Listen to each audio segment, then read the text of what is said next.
You're listening to A View from the Hill, the Rugby League supporters program. Every Saturday at noon, right here on Radio Triple Eight.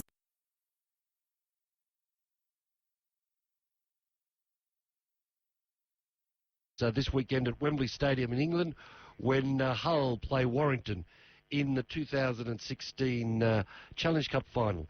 And to tell us about it and what's been happening in rugby league in England in general, we're going to speak to Steve Greige from Rugby League Review. Steve, welcome to A View from the Hill. Thanks for having me, mate. Appreciate it. No problem. Now, Steve, can you just start off by telling us a bit about how big is the Challenge Cup in England? Can you give our listeners a bit of an idea of how important this is, important this match is?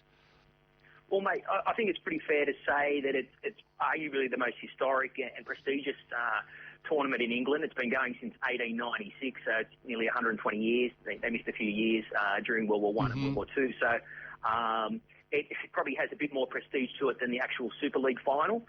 So, and plus it's played at Wembley, so, you know, it's a very iconic stadium there, sort of thing, down in London. So they should get at least 80,000 there today, so it should be a great carnival atmosphere. So it is it's sort of it's a big occasion, man, because I can remember I did go to one Challenge Cup final there, and just the singing and what goes on outside the ground. It is a big sort of event for them, for rugby league, especially when rugby league goes to London, sort of thing, you know. Steve? Exactly. Yeah. Exactly, and supposedly at this stage it looks like Hull are going to outnumber Warrington by 2-1 in the fans, so that should give them a bit of a home ground advantage. All right, so what can you tell us about these two clubs there, the two clubs that are involved in this year's final, Hull FC and Warrington, mate? Tell us about these two clubs. Well, it should be a classic encounter because they're the top two ranked teams in the Super League at the moment, so Hull are coming first by 1 point, and they've beaten Warrington twice this season. They've both been narrow wins, and Warrington are coming second, the Wolves. So it should be, I wouldn't be surprised if it goes to a replay, because they don't actually do Golden Point in the grand final. No. So there would be a grand final replay on September 7th at Huddersfield if that happens. So it's going to be pretty close contest. With Hull, they've been a fallen team all year, and pretty much half their squad actually have NRL experience. So yes. For your listeners, yeah. I was going to say there's quite a few familiar names that you may have heard of. Their captain is actually Gareth Ellis, the former ex-West Tigers enforcer. They've also got some other players there. Probably for Hull, I'd say their strength is their forward pack. With their back row, they've got Gareth Ellis, also Mark Minicello, Minicello's brother. And then also off the bench, they've got guys like Sika Manu and Frank the Tank Pritchard. Frank Pritchard, I understand Frank Pritchard's become a bit of a sort of like a cult hero over there, mate. He's a favourite with the fans.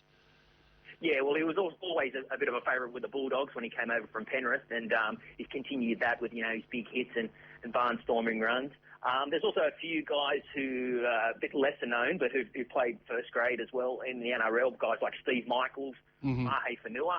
He's actually going to be the first Victorian to ever play in the Challenge Cup final in 120 years, so it's a bit of history there. And then guys like Carlos Tumavave, and also Feleti Talanoa. I'm sure that a lot of South supporters will remember Feleti Talanoa, mate. And I'm sure they'll be amazed to think that he's going to go to Wembley, mate. But good on him. Steve, I was going to say, Steve, I've watched a fair bit of the English Super League this year, and with the Wolves, Chrissy Sandow's, at times he's been a one-man band over there for that team.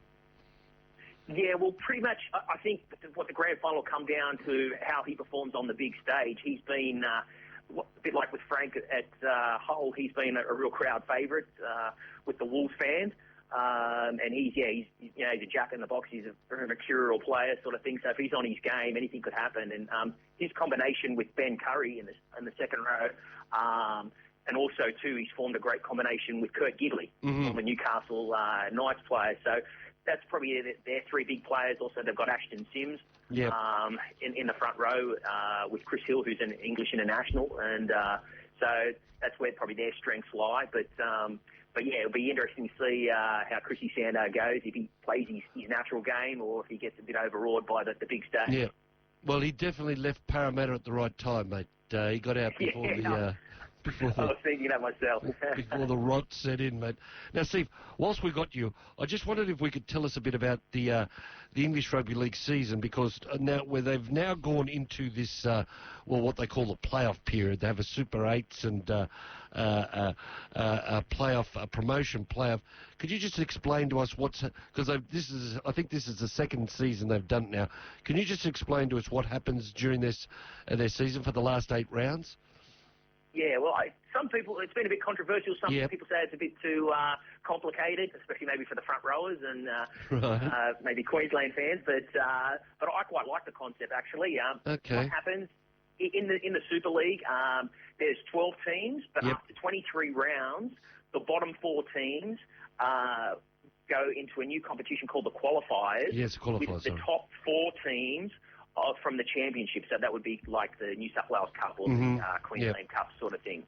So, for example, so at the moment, in that, it looks like probably Leeds Centurions are going to be promoted, but we'll get to that a little bit later. Leeds are on top of the table at the moment, but they've only played 3 rounds. Yeah. So. This is the thing, Steve, because you've got a team like Leeds, Leeds actually won last year's Challenge Cup. Exactly. But they've had a bad season in the Super League. But you got Leeds in there up against teams like Batley and Featherstone, mate. It's sort of like, I can imagine might be some large score lines there. But as you said, League, one of the second division teams or championship teams. What did you want to say about that, Perry? Yeah, Steve, Lee's playing squad, that's as strong as any team in the top 4 in the Super League. Okay. Where do they get their money from if they're in the second division? Have they got a rich benefactor, or how does that happen at that level?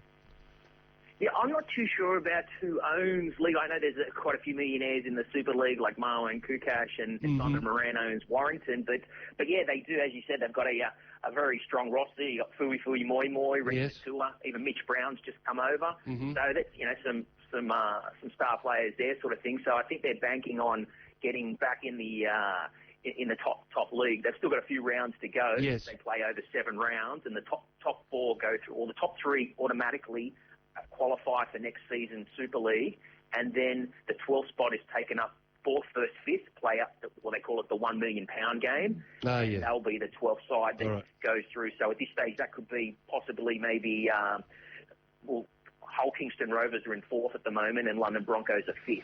Yes, the London Broncos. The London Broncos have had a good season, which is a good sign. A good sign because at one stage there it seemed like that they would just fall off the face of the earth, but they're still going and they're in line for promotion. Steve, the London Broncos, are they still 12 Australians and 5 Kiwis, or are they actually got a few Englishmen in the team now?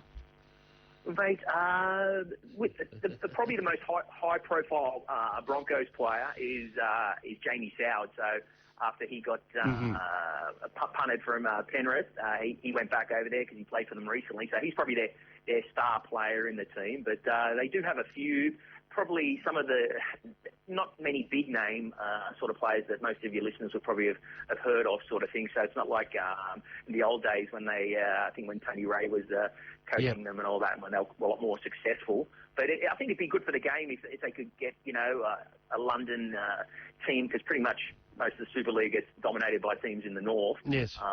But it'd be good for rugby league in general, and especially if they can put on a great game today. It might win over a few more fans and probably help the crowds maybe for the Broncos. Steve, 3 years ago I toured Europe, the UK and Europe with New South Wales Indigenous, and our under-16s played a game against the London Broncos Academy. The day we played them was the day London Broncos announced they were scrapping their junior academy. Have they restarted their academy, do you know? Mate, I'm not aware of that yet, but I think, especially if they get back into the main Super League in the top 12 teams, I'd be surprised if they didn't do something like that, because they're going to need their juniors if they want to stay in the top flight competition. Well, the reason they told us was that they were broke. Yeah. They just couldn't afford to run it. Yeah. Finally, Steve, look, I just wondered what the reaction has been in England to the suggestion that some Australian players who's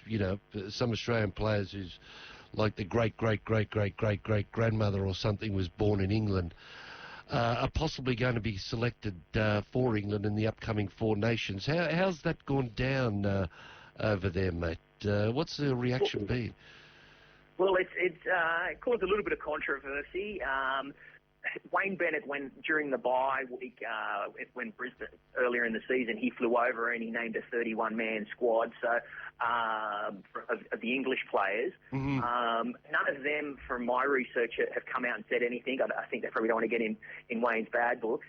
But two high-profile players who are playing in the NRL, who are English, they've come out and sort of slammed the decision. George Burgess last week, he wasn't happy about it, and also Josh Hodgson recently. So they've been the two most probably high-profile players to sort of who are a bit disappointed. I don't know. I wouldn't be surprised if Wayne Bennett's a bit of a he's a super coach sort of thing. Whether might be a tactical ploy to get the Poly guys fired up and get it in the media and to get them, maybe to go to the next level, because with some of the players they're saying who may be eligible to play for Australia, like the Morris twins, they've already played for Australia. Yes. And I believe Taz Patiri came out recently from the Rugby League International Federation, and he said Tier 1 countries can't swap players, so Australia, New Zealand, England. So